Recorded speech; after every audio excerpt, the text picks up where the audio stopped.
El doctor Roberto Rosario Márquez está con nosotros hoy, expresidente de la Junta Central Electoral, importante dirigente del partido Fuerza del Pueblo. Bienvenido, ¿cómo está usted? Bueno, aquí contigo, ¿verdad? Compartiendo en este espacio tan visto y tratando de acercarme un poco a tus inquietudes.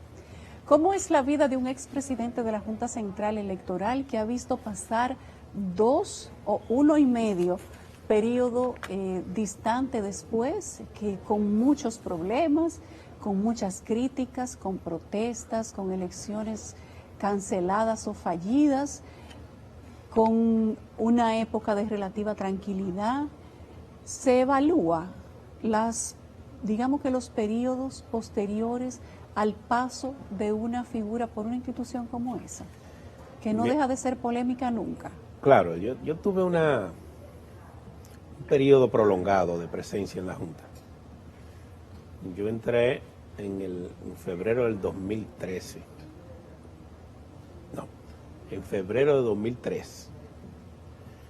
Inicialmente como miembro de la Cámara Contenciosa. Después fui presidente de la Cámara Administrativa del 2006 hasta el 2010. Y después fui presidente de la Junta del 2010 hasta el 2016. Dios me dio la oportunidad de liderar esa institución en el momento en que la institución requería de un salto desde el punto de vista de la modernización y de su institucionalidad. Cuando yo llegué, por ejemplo, el 98% de las actividades eran manuales. Cuando yo me fui, el 100% son automatizadas. A lo mejor tenía 1 o 2 locales, yo dejé 100 y pico de locales propios en todo el territorio. Y es un trabajo en el registro civil también. En el registro civil también se digitó, se escaneó, digitó e indexó el registro civil. Algunos dicen que ese fue su mayor legado. Dicen eso, creo que sí. Y eso permitió que el dominicano pudiera tener acceso rápido a la documentación. Que tú, por ejemplo, puedas tener un documento, antes tú tenías que ir a Higüey o tenías que ir a Pedernales, para poner un ejemplo, ahora tú lo sacas de cualquier lugar. Yo también llevé todo el servicio de documentación del dominicano en el exterior, también fue parte de mi gestión, entre otras cosas. Evidentemente ahí se avanzó bastante. Y en el mismo proceso electoral se avanzó, quedó pendiente la conclusión del proceso electoral ya en el día de la votación. La única fragilidad que tiene el proceso electoral dominicano hasta ahora es el momento del conteo. Después todo está automatizado y no hay problema. El dominicano vota bien, el dominicano en sentido general ya tiene una cultura de participación y de votación. Generalmente después es que vienen los conflictos. La última elección que yo estuve, hubo un 20 y pico de inconsistencia en el uso de unos equipos que generó discusión y cuestionamiento.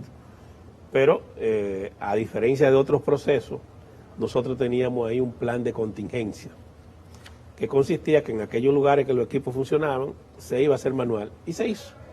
Y todo terminó bien, se dieron resultados muy rápido, lo más rápido que se han dado en la historia, porque se cerró la votación a las 7 y ya a las 7:10 había un boletín. Y el boletín resultó ser cónsono tanto al inicio como al cierre. Es normal que hubiera un cuestionamiento porque la oposición no admitió el resultado. Mira, es un caso extraño. En República Dominicana hay gente que cada vez que pierden nunca han aceptado el resultado. En ninguna elección. Hay gente que nunca han aceptado el resultado. Y por eso lo cuestionan. A ellos siempre sí se les ha reconocido cuando han ganado.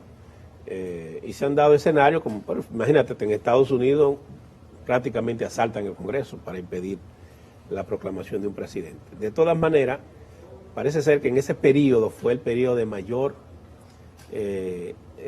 estabilidad y de mayor éxito que tuvo la Junta Central Electoral.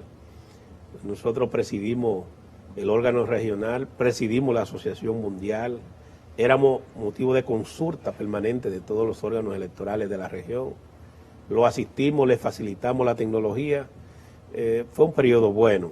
Obviamente los periodos posteriores en mi opinión, y guardando respeto a los magistrados que nos sucedieron, se produjo un retraso en materia de registro civil, sobre todo, se estancó, prácticamente fue abandonado. En materia electoral tuvimos una gran decepción con la situación que se produjo en febrero y, bueno, las situaciones que nadie desea. Yo no creo que los magistrados querían que eso ocurriera. Nadie quiere fracasar en una actividad, pero ocurrió. ¿Nunca había ocurrido? No, en América no había ocurrido. Que una elección en curso se suspendiera, nunca había ocurrido. Pero se previó, se le informó a tiempo que eso iba a ocurrir. Yo mismo me reuní con la gente de la OEA, acompañando al presidente Fernández, y se le dijo, miren, si esto no se corrige hoy, va a haber problemas. Pero, o sea, eso se anunció. Sí, se avisó. Se le dijo.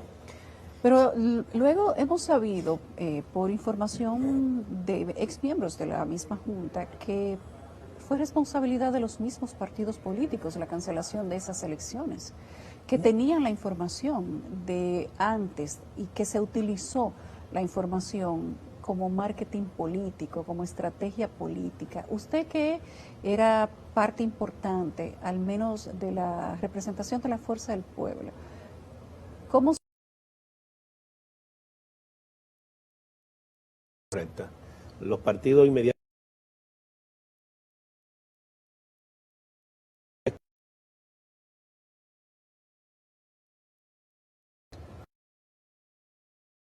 en muchos lugares se sabía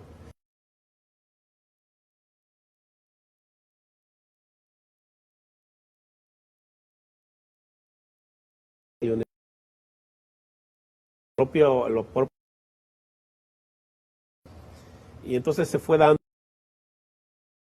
le informó de esa situación la Junta. Los técnicos dijeron que eso era en 2 lugares, pero que ellos lo iban a resolver.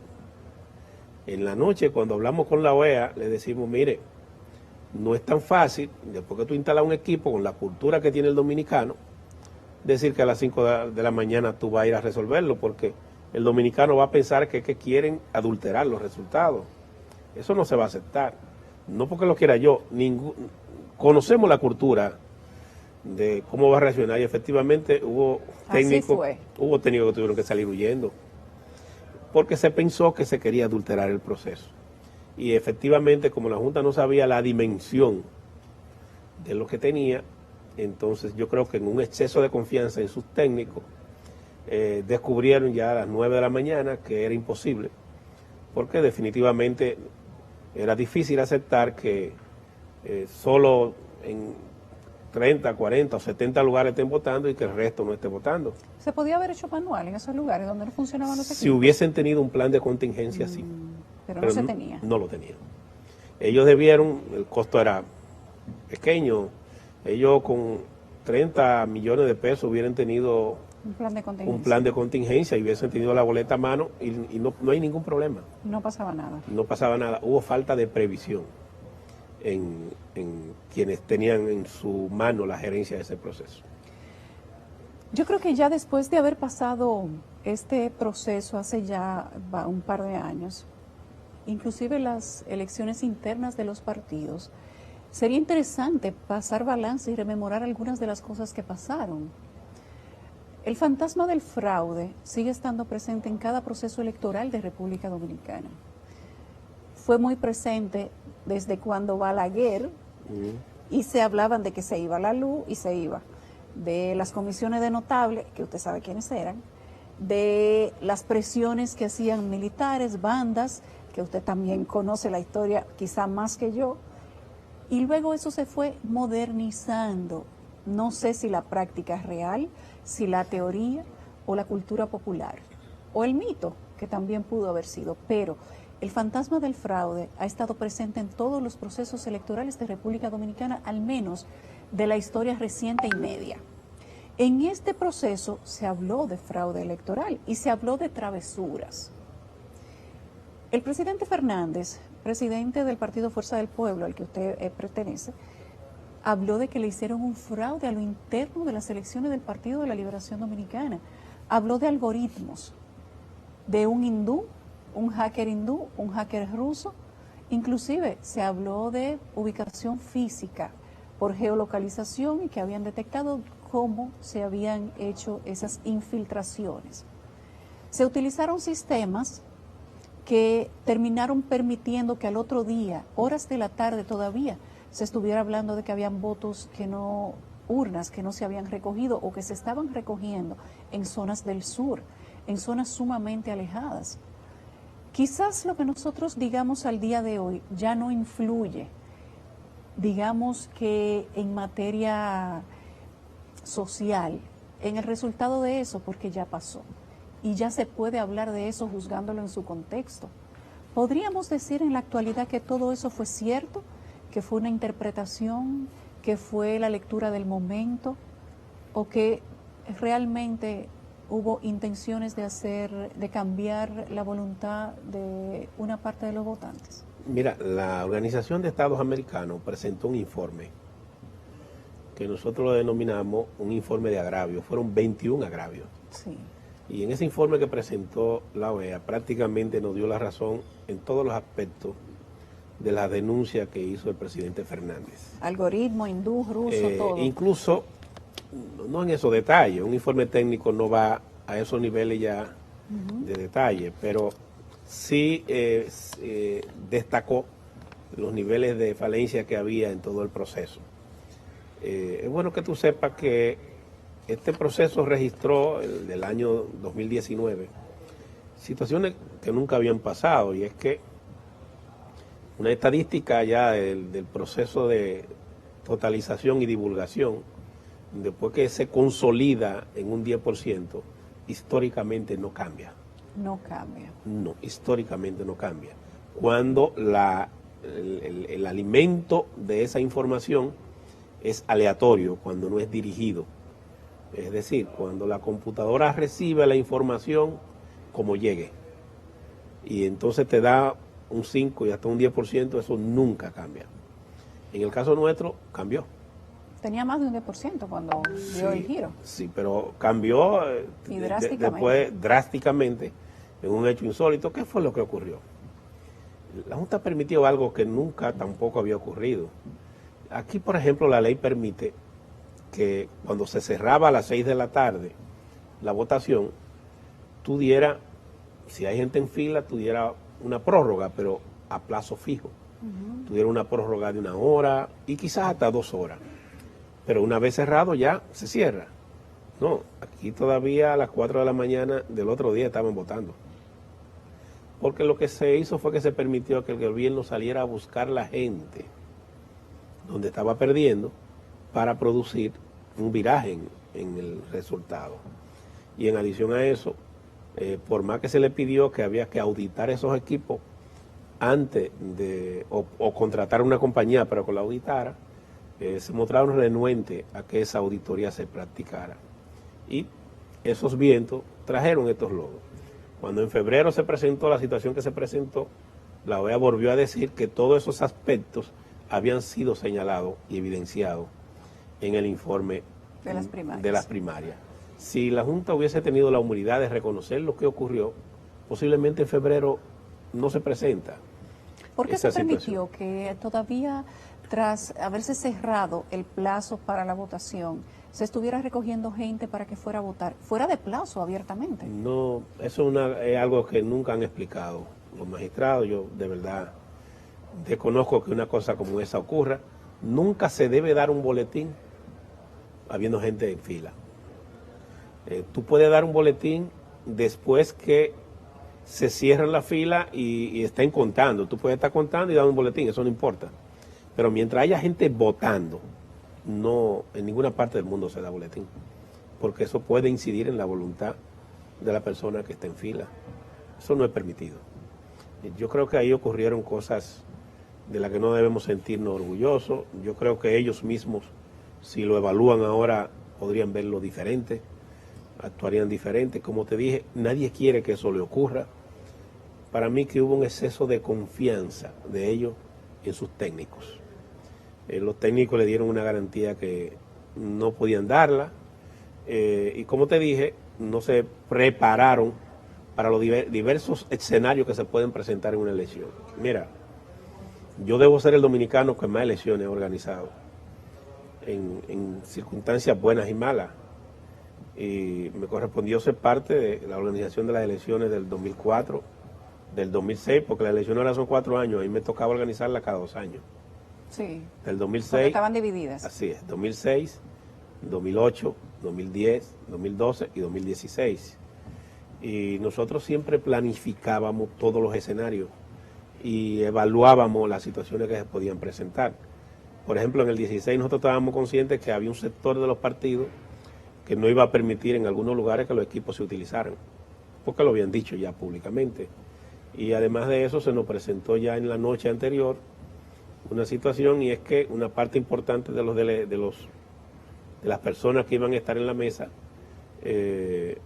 presentaron renuncia, y nos produjo un vacío que nos obligó a buscar personal no necesariamente calificado para manejar esa situación, y por esa razón tuvimos esa inconsistencia.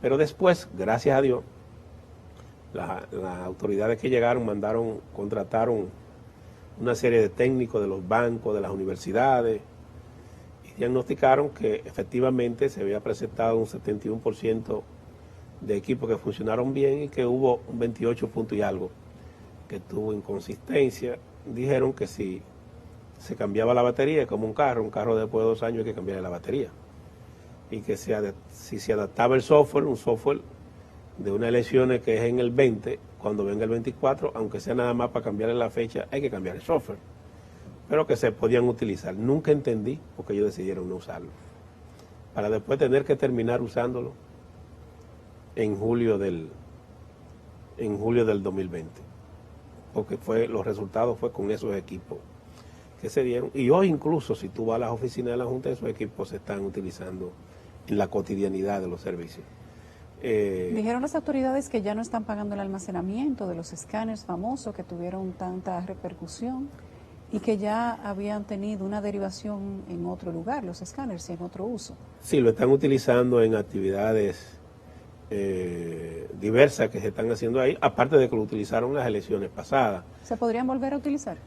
Claro. Cambiando el software nuevamente y la batería. Adaptando el software a los nuevos tiempos, y como lo hicieron, para ellos utilizarlo en julio, lo que tuvieron que hacer fue cargar la batería y adaptar el software, hacer lo mismo. ¿Y se podría hacer lo mismo para las próximas elecciones? Claro, porque Venezuela, por ejemplo, y Brasil, que son los que tienen voto electrónico, por ejemplo, que usan máquinas, que es más complejo que el escrutinio electrónico, que es un modelo diferente, ellos no cambian el hardware. Ellos lo que hacen es que adaptan el software. A veces un equipo que ellos compran dura 20 y 30 años. En Estados Unidos, si tú vas a las elecciones como invitado, yo he ido, son máquinas viejísimas.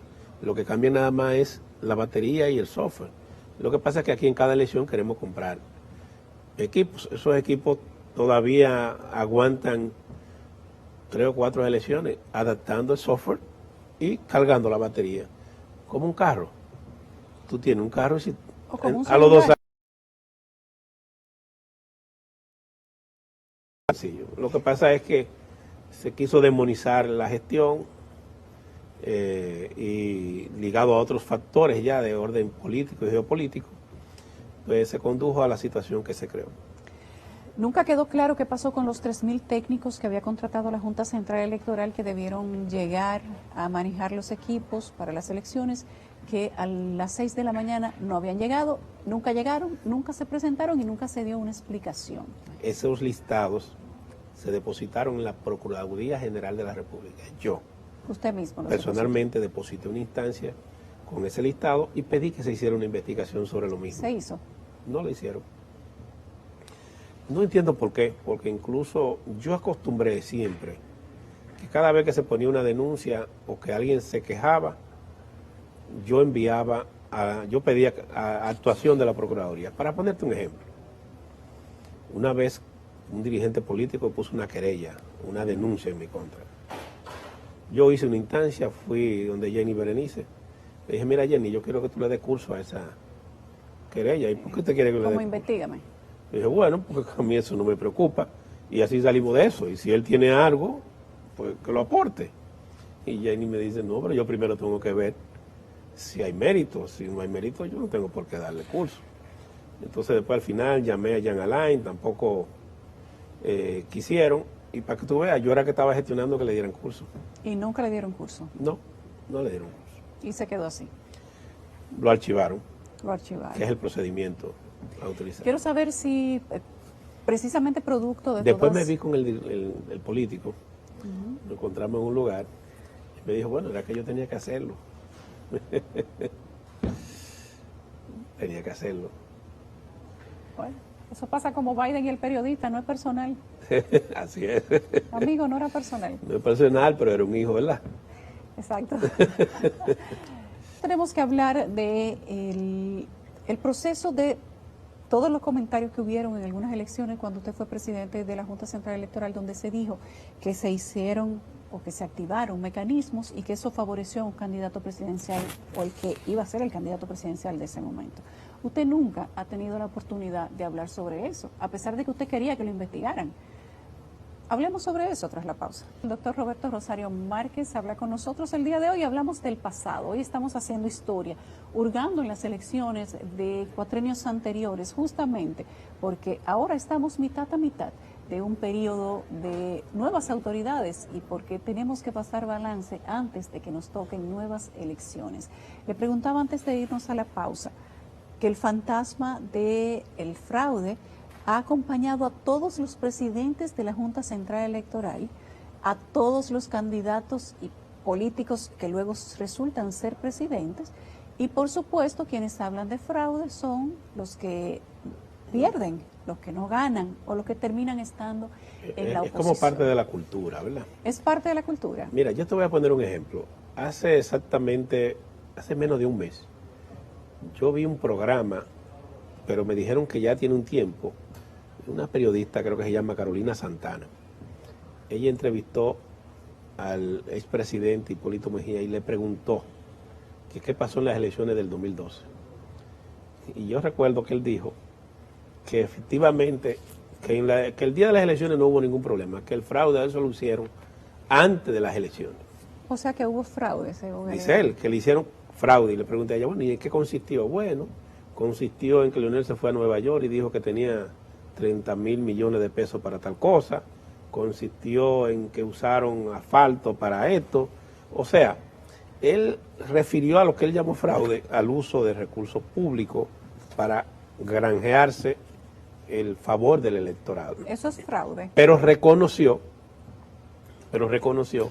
que en la Junta, sus palabras están ahí en ese programa, que él no tiene queja y que los resultados fueron lo que tenían que ser. Que el día de las elecciones no hubo ningún problema, que los problemas fueron antes. Y se quejó de que él entendía que la Junta tenía que evitar eso. Hasta el día de hoy, todavía la Junta no tiene un instrumento jurídico eficaz para controlar el uso de recursos públicos. Y fíjate que la Junta actual está promoviendo una modificación a la ley para aumentar las posibilidades de actuación en casos como eso. Pero pese a eso, en esas elecciones fue que mayor cantidad de medidas cautelares se tomaron. Nosotros incluso en esas elecciones llegamos a investigar varios militares, generales, coroneles activos, varios ministros. Temístocles Montá, recuerdo yo, fue interrogado allá en la Junta Central Electoral, fue llamado a investigación y una supuesta denuncia que se había hecho de un supuesto uso de recursos en San Juan de la Maguana. Es decir, se tomaron una serie de medidas dirigidas a garantizar que hubiera transparencia y equidad en el proceso. Y resultó en corrección en algunas de las denuncias. Así es, y se tomaron medidas diferentes. Hay hasta un libro que está impreso en la Junta que se llama Medidas Cautelares adoptadas por la Junta. A mí, cuando vi ese programa de don Hipólito, me dio tranquilidad porque por lo menos él reconoció que él entiende que los problemas tuvieron fuera de la Junta. Pero en el 16, la queja que yo escuché del hoy presidente de la República es que él dijo en un programa que él estaba consciente que perdía, pero que no era por ese margen. Sin embargo, te voy a confesar algo. Yo tuve una conversación con, te voy a decir los nombres, con el hoy ministro de Turismo. David Collado. Y con el señor Juan Vicini. Y en esa conversación ellos me dijeron que le habían entregado una encuesta a Hipólito, donde los resultados le daban a Danilo Medina un 59%. Y todas las encuestas que fueron creíbles en el 20, y que fueron creíbles en el 12, y que fueron creíbles en el 16, le dieron a ese presidente, a Danilo Medina, realmente un porcentaje de entre un 60 a un 62%. Eso fue lo que sacó. A menos que crean que yo controlo Galo, que yo controlo todas esas. La oposición no reconoció nunca esas elecciones del 2016. Ninguna. Ellos nunca han reconocido. La única que reconocieron fue la del 2008, que la reconoció Miguel Vargas. No reconocieron en el 2004, no reconocieron en el 2012, no reconocieron 2016. En el 16. No reconocen. Es una cultura de creer que no deben reconocerlo. Diferente el presidente Medina, el propio Gonzalo Castillo, que lo reconocieron, el otro ganó y simplemente no tuvimos el mejor resultado, o como ocurrió en el 2000 o como ocurrió en otro proceso. Nosotros venimos de malas prácticas como ocurrió en el 90 y en el 94, que se pudo comprobar que efectivamente hubiera un sistema para adulterar el proceso electoral, o en el 78, que el Partido Revolucionario Dominicano fue despojado de 4 senadurías, y eso, digamos, de alguna manera sirve de caldo de cultivo para esa creencia de que en los procesos hay. Pero yo te diría que ya en las últimas 2 décadas no hay posibilidad de fraude en la República Dominicana. No hay posibilidad de fraude. No, ¿Por pero qué? siempre habrá gente que dirá que le hicieron fraude. La ausencia. Obvio. Estoy excluyendo de eso la introducción de un nuevo sistema que varía la cultura de votación, que es el voto electrónico. Porque esto del voto electrónico... Al que se le atribuye posibilidad de fraude internacionalmente. Sí. Bueno, lo primero es que casi todos los países han revertido el uso de voto electrónico. Y han vuelto al manual. Han vuelto al manual. Incluso los países más desarrollados, como en Europa, en Asia, por ejemplo, Corea del Sur, lo que tiene es voto manual y escrutinio electrónico, que era lo que nosotros planteábamos aquí. Pero tú te vas a Finlandia, Alemania, Holanda, todos esos países, es manual. ¿Cómo se deberían hacer las votaciones para el 2024, vista todas estas experiencias, todos los traumas, que hay equipos, que hay que adecuarlos para usarlos? ¿Deberíamos usar todo lo que tenemos y hacer voto electrónico, o deberíamos retroceder y hacer voto manual? Bueno, no sería retroceder porque el voto electrónico no funcionó. Retroceder a la forma que se hacía antes. Yo diría que nosotros debemos ir a lo seguro. Yo prefiero un sistema... Lo que yo dije anteriormente es que aquí no hay problema en la forma de votar la gente. Aquí hubo problemas fue precisamente cuando se cambió el sistema de votación, que tú estabas acostumbrado a que te den un papel y tú marcar al elector. Sí. Ahora es inverso, ahora con el voto electrónico, tú le das a un sistema en el voto electrónico y es la máquina que interpreta por quién tú quieres votar. Sí. Eso ya es un cambio radical. ¿Ahí hubo alteraciones? Yo pienso que eso genera desconfianza. Algunas personas y dijeron, que no estamos preparados para eso. Algunas personas votantes en el mismo colegio electoral, en las elecciones pasadas, dijeron que ellos marcaban un nombre y se marcaba automáticamente otro. Sí. ¿Eso realmente podía pasar? Claro que sí.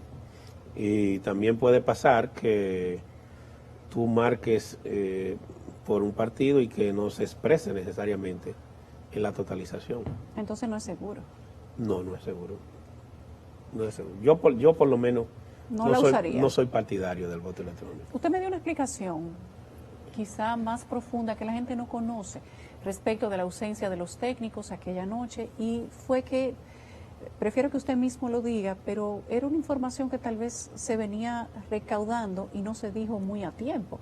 No, lo que pasa es que las juntas electorales de Santiago, de Santo Domingo Este, de San Pedro de Macorís y de todo el interior, incluyendo la Junta del Distrito y la Junta de Santo Domingo Oeste, nos llamaron para decirnos que una cantidad importante de las personas contratadas para ser técnicos habían enviado carta o habían dicho que no iban a estar presentes, que estaban renunciando. Eso ocurrió, si la elección es el domingo, eso ocurrió el sábado. Y cuando estamos en la noche viendo el tema, estamos atrapados, no encontramos qué hacer. La única opción que tuvimos fue empezar a llamar por teléfono del banco de datos que teníamos para ver esas personas quién podía venir a sustituirlo. Esas personas que lo sustituyeron, que se encontraron, es posible que no tuvieran el nivel de calificación que tenían los que ya estaban seleccionados. Y eso evidentemente tuvo un impacto en el proceso. Después de eso, se interpretó la posibilidad de que eso pudiera ser un boicot y por esa razón se le pidió a la Procuraduría que hiciera una investigación para determinar a qué se debió esa coincidencia de tantas renuncias en una todas misma al mismo fecha. tiempo. Sí, ¿Y de qué manera se podía controlar que todas esas personas contratadas renunciaran prácticamente al mismo tiempo? Porque era una cantidad importante. se puede, si tú la colocas. Si tú eres que la envía, tú también la puedes retirar. Claro que sí. Caramba, estamos hablando de política superior. Sí, eso puede pasar. Porque en ese proceso los partidos siempre colocan gente.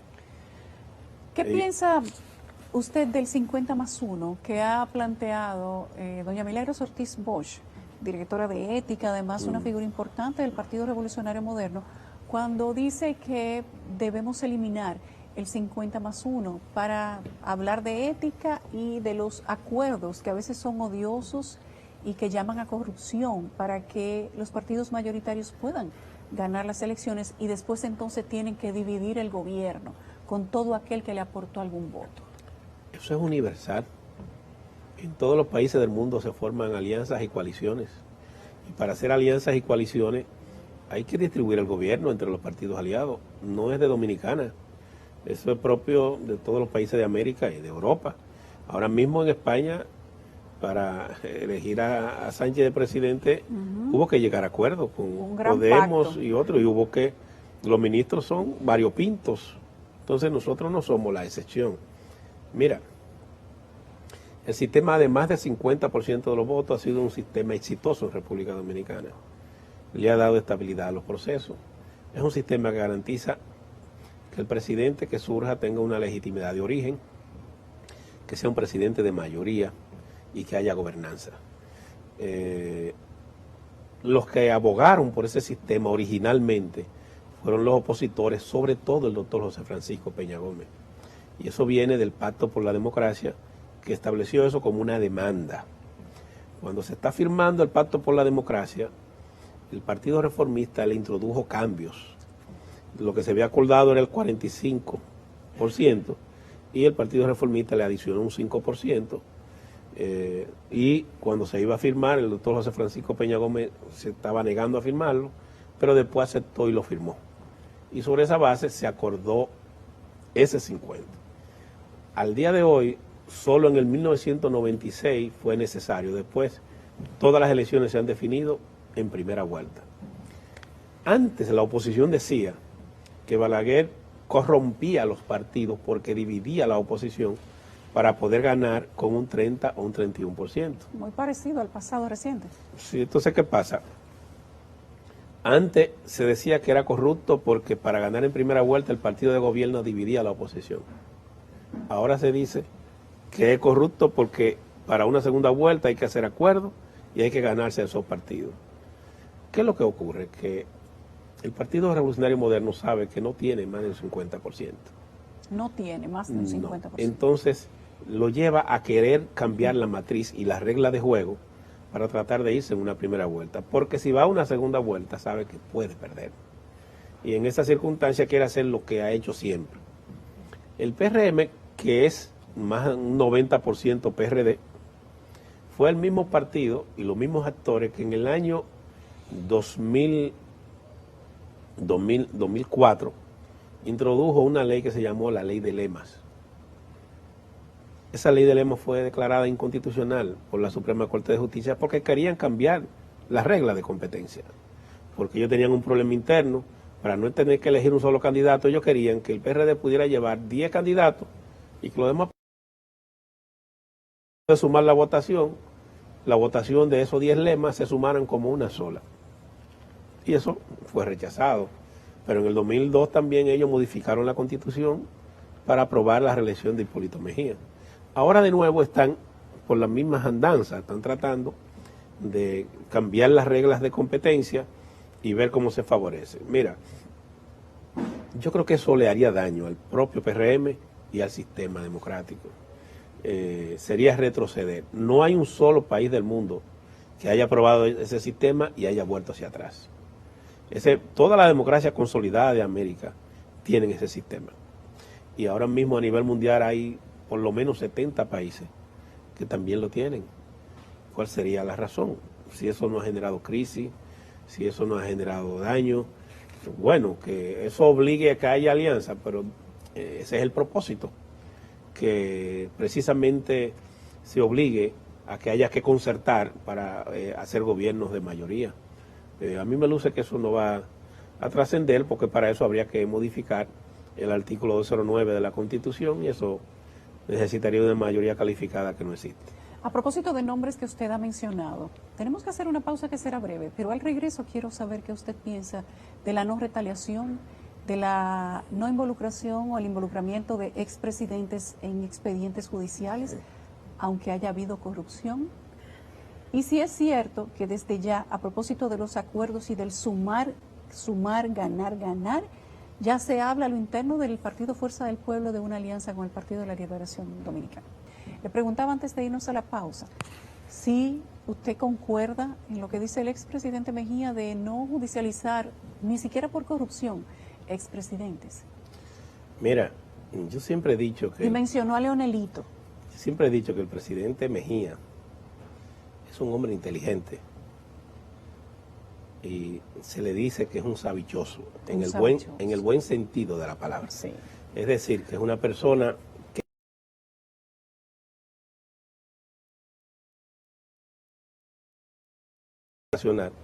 muy coloquial, que le permite conectar con la gente.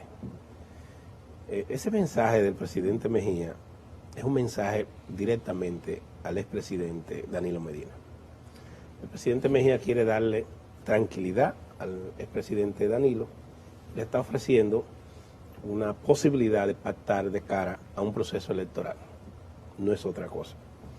Como él ha escuchado que hay gente que está hablando de la posibilidad de que gente del PLD pueda apoyar a Leonel de cara a las elecciones, él le está diciendo, tranquilito, no hay ningún problema, que yo estoy aquí y yo te garantizo que tú no vas preso, que tú no vas a ser tocado.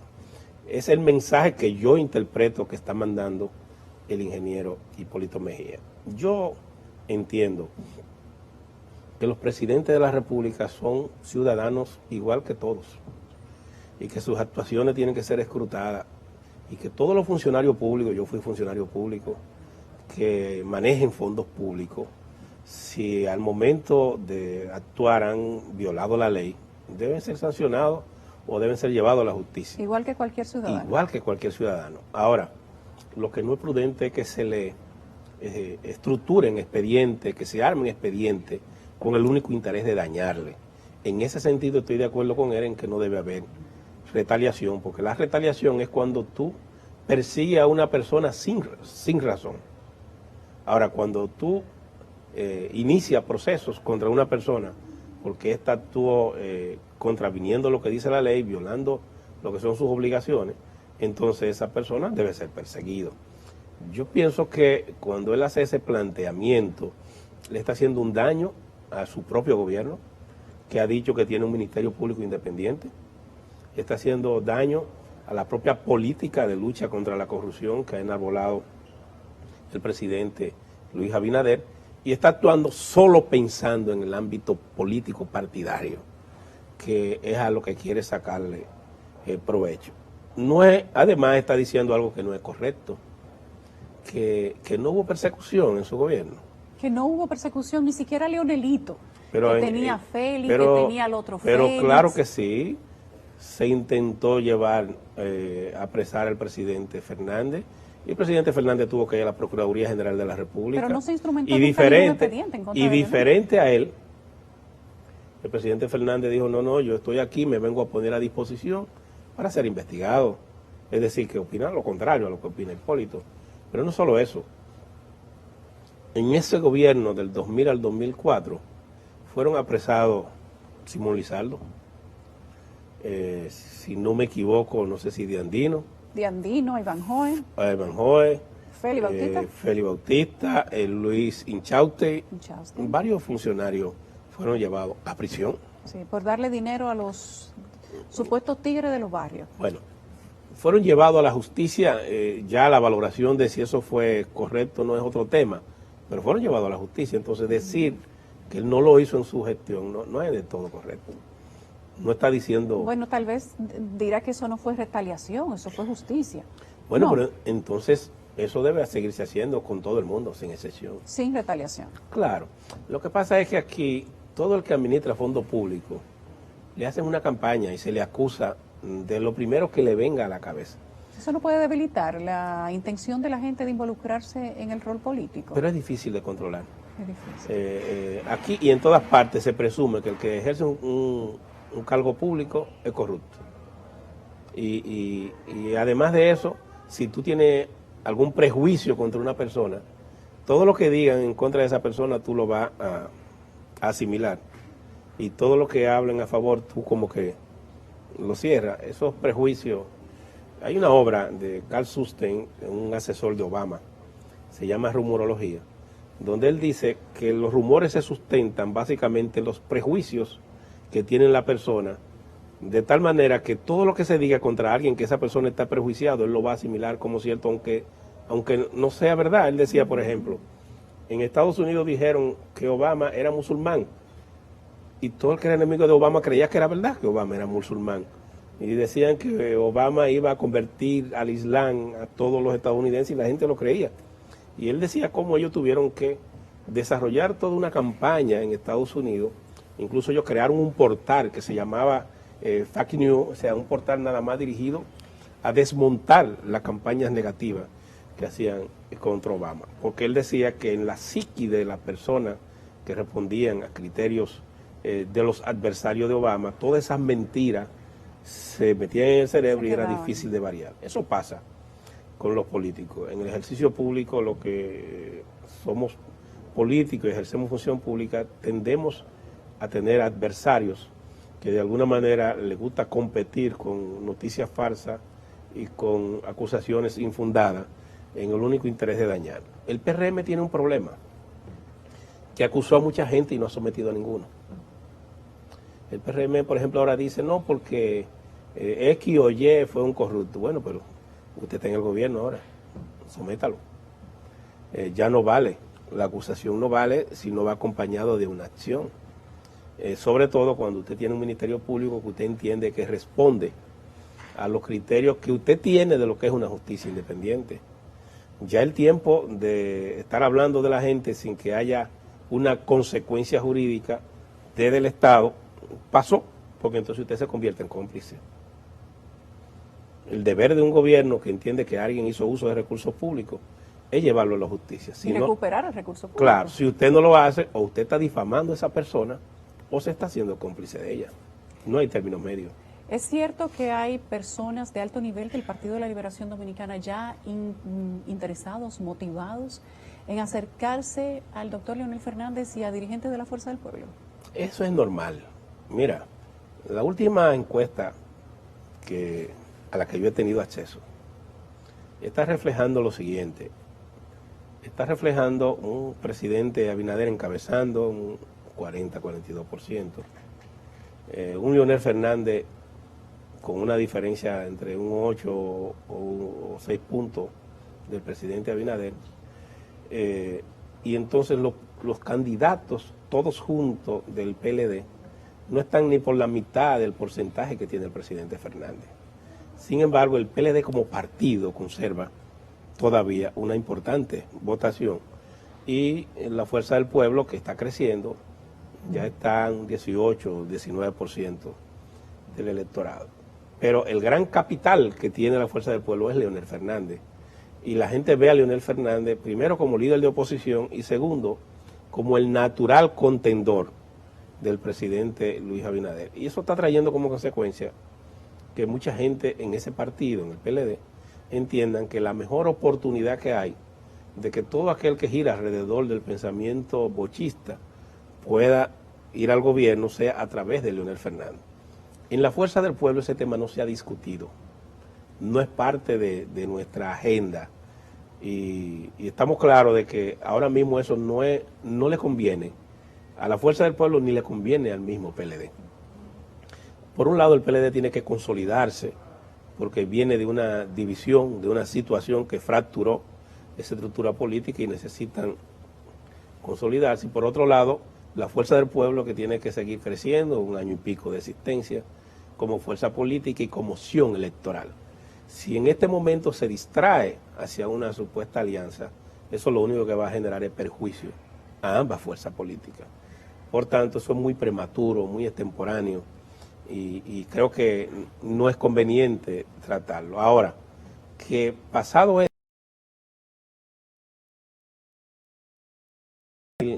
23 para explorar estos escenarios, veremos qué ocurre, veremos qué se presenta. Lo que sí te puedo asegurar al día de hoy es que Leonel Fernández, que es el candidato natural de la Fuerza del Pueblo y que será proclamado por el 100% de los miembros de la Fuerza del Pueblo como candidato presidencial, será el contendor de Luis Abinader y que ya sea en una primera o segunda vuelta tiene todas las posibilidades de lograr la presidencia de la República. Porque si nosotros, doctor, si nosotros hiciéramos una especie de mini retrospectiva y fuéramos al conflicto que dio origen a la salida del presidente Fernández del Partido de la Liberación Dominicana y traemos esa retrospectiva inmediata al momento de ahora y ahí dijéramos que el PLD va a hacer un acuerdo para que gane el presidente Leonel Fernández, ¿eso no sería un golpe para el presidente Danilo Medina y su equipo, que públicamente se sabe que motivaron la salida del presidente Fernández? Mira, yo no sé en qué está el equipo del presidente Medina y el mismo presidente Medina. Como te dije, yo interpreto que lo que le conviene a ellos es concentrarse en su partido. Y creo que más adelante ellos estarán abocados a tener que definir qué es lo que más les conviene. Ahora, ojo, todas las encuestas que se están haciendo dicen que ahora mismo casi el 50% de los PLDistas ven con buenos ojos una candidatura de Leonel Fernández. ¿Dentro del PLD? La base del PLD. En las encuestas, desde que tú tengas oportunidad que te la muestren, en el PLD, al interior del PLD, el candidato que tiene más simpatía ahora mismo es Leonel Fernández. No te creas, es un fenómeno real, es natural. Es natural. Es un hombre que fue 3 veces presidente de esa base que lo llevó al poder. Sí, además. Y de alguna manera incidió durante 20 años en esa base y fue el líder de ellos. Pero además el candidato que podía alimentar la estabilidad de esas bases, que era el presidente Danilo Medina, ya no tiene ningún poder. Así mismo es, o sea que eso yo lo vería como algo natural. No creo que para eso haya ni que firmar acuerdos, ni no, nada. Se puede motivar la base y que ellos simplemente voten. Yo creo que eso puede pasar. Pero lo dejarían el partido vacío entonces. No, porque... Pero eso sí sería la venganza de los jinetes. No, yo no lo veo de esa manera. Yo pienso que todo político quiere llegar al poder. Para desde el poder. De acuerdo, pero entonces es muy pronto. Pero la otra opción es durar 8 años. Para darle esa pela es muy pronto. Es peor. Durar 8 años fuera peor. Claro. Bueno, muy bien. Gracias, doctor Márquez. Para mí ha sido un placer. La verdad es que tiene muchas respuestas. Vamos a ver qué pasa en lo adelante. Bueno, pues gracias a usted. Gracias y qué bueno que me da la oportunidad de comunicarme con sus amables televidentes. Vamos a ver más adelante. Cuando esto avance un poquito, usted va a venir otra vez aquí y me va a decir qué tanto de eso se ha cumplido y cómo va ese proceso. Muy bien. Si es que se cumple ese vaticinio, vamos a ver. Yo le puedo... No hay plazo que no se cumpla. Así es, pero le garantizo que todo apunta a que ese enfrentamiento electoral entre el presidente Abinader y el presidente Leonel Fernández casi está... Eso va. Eso va. Eso es como las Águilas y el Licey. Así es. No importa que tanto tiempo pase, eso se da. Pero claro, y en la medida que el país se está convirtiendo en una fiducia, con más razón. Gracias al doctor Roberto Rosario Márquez.